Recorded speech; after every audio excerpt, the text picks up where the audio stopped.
and welcome back to my channel. For today's topic, we're going to be focusing on community nutrition. So let's take a look at some of the lesson objectives. So by the end of this video, you should be able to formulate a definition for the term community nutrition. You should also be able to highlight 3 reasons why community nutrition is important, and also you should be able to describe some challenges that would be faced by any 2 vulnerable groups in the community. Okay, so let's get straight into it. Community nutrition is the process of helping individuals and groups develop healthy eating habits in order to promote wellness and to prevent diseases. So now that we know what community nutrition is, can you think of some reasons why community nutrition would be important? Alright, time's up. So, one of the main reasons why it is important is because it provides nutrition information and skills to members of a community.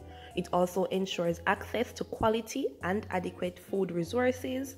It is also a major foundation for human development. It can prevent undernutrition. It can help to reduce deficiencies relating to micronutrients. It can also enhance the nutritional status of community members, and it provides the basis for a lifelong healthy eating habits.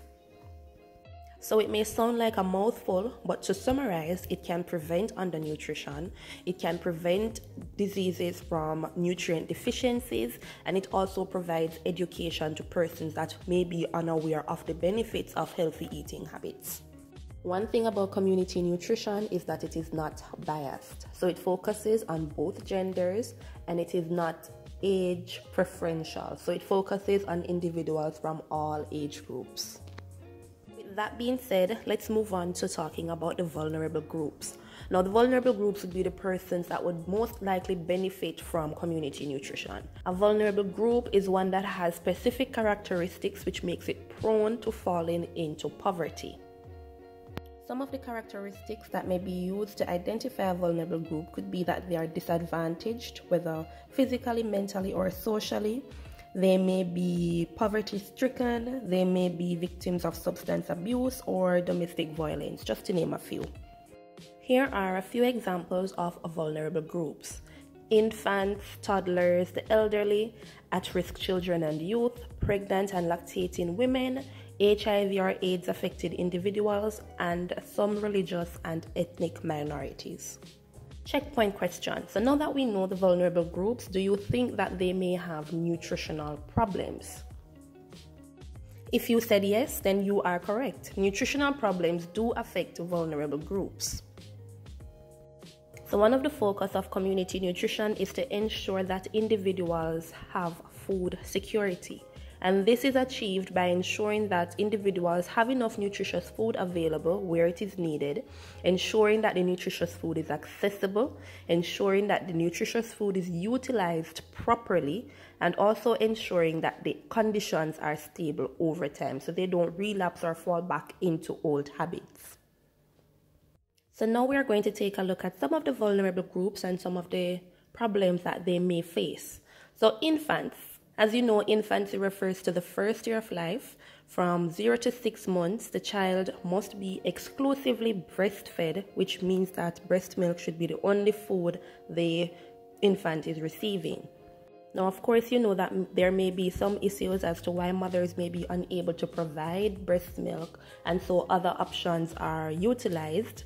And then between 7 to 12 months, weaning food should be provided. So that's where we start to introduce semi-solid and solid food to the baby. Now, onto some of the errors that may occur during infant feeding. Now, oftentimes, mothers substitute artificial foods for breast milk. As we said before, there may be reasons as to why they may have to resort to this. However, it has been proven that breast milk is the best food for the baby at that age. Another area for concern is that oftentimes persons water down formula to kind of stretch it so that it lasts longer. However, when that is done, it reduces the nutritive value. Another error is that there may be failure to introduce other foods at an early age to supplement the milk. And then finally, preparing formula and other food under unsanitary conditions, which may cause worm infestation and gastroenteritis. It is extremely important that whenever you're preparing food for an infant or a toddler, whomever it may be, that you do so under hygienic conditions. So let's look at some of the nutritional problems during weaning. And we know what weaning is already. That's when we start to introduce semi-solid foods to the baby to supplement breast milk. So some of the problems may include obesity, underweight, infants refuse to adjust to the new food, they may have food allergies, they may have diarrhea, some may even have constipation. Alright, so now we're moving on to preschool age group. So the years from 1 to 6 is known as the preschool age. And during this period, there is an increased need for children to be properly fed and given all the nutrients necessary for their growth and development. Remember, at this age, the child is going to need a lot of energy-giving foods. They're going to need a lot of protein foods because they're growing. And so you want to ensure that they are fed according to their nutrient requirements. So consuming inadequate protein can result in severe illness and sometimes even death, especially among children. The next group is adolescents, and majority of my viewers would fall in this age group. So these are individuals between the age of 10 to 19, and these are considered as adolescents. Now, during this time, the child goes through a lot of physical changes and they make adjustments to his or her diet, oftentimes without appropriate guidance. So that is one area of concern. So during this stage, adolescents require calcium, which should be increased dramatically, as a lack of calcium may lead to problems such as permanent bone deformity or bone diseases such as osteoporosis. At this stage, they also need a lot of iron. It is important for growth and brain development. And if it is a case where they are deficient in this mineral, especially for teenage girls, it can lead to anemia. We know at this age also that adolescents tend to fall victim to obesity because at this age, they're going through peer pressure and the need to belong is often high. And because of this, adolescents tend to indulge in non-nutritious food. They are also at the age where they are exposed to foods that are high in calorie content and high in fat. And one of the issues is that it is readily available. And also, their type of lifestyle does not reflect one that may burn these calories as quickly as it needs to. And so because of this, they're not spending as much time being physically active, and so this may also lead to obesity. Moving on to the pregnant and lactating woman. Now, pregnant women often experience something that we call morning sickness. So they experience frequent vomiting during pregnancy, although some cases it may usually stop by week 12 through to 16. Some women may experience it throughout their entire pregnancy. And then whenever frequent vomiting persists, the pregnant women are unable to nourish and hydrate themselves and their fetus adequately. So this sometimes may result in hospitalization. Another problem that they may face is constipation. Now, during pregnancy, hormone production causes the muscles to relax. And when this happens, it slows down the movement of food in the colon.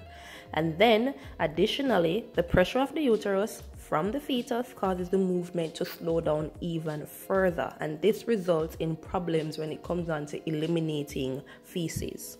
Alright, so we've come to another checkpoint question. In the comments below, I want you to tell me some ways in which constipation can be avoided in pregnant and lactating women. Now we're moving on to the elderly. Now, for the elderly, old age is best defined as the age of retirement, and that's from 60 years and older. And of course, we know that the elderly are at risk for certain nutritional problems, including obesity. Some may be at risk for constipation, some may be at risk for anemia, and then other mentionables may include weakened bones and teeth due to calcium deficiency. At this age, they are also prone to becoming dehydrated, malnourished. Some may experience anemia, they may have digestive problems, some may be at risk for diabetes and even cardiovascular disease. So if you made it to the end of this video, feel free to leave a like, drop a comment below, and share this video with someone who may find it useful. Subscribe for more videos and content.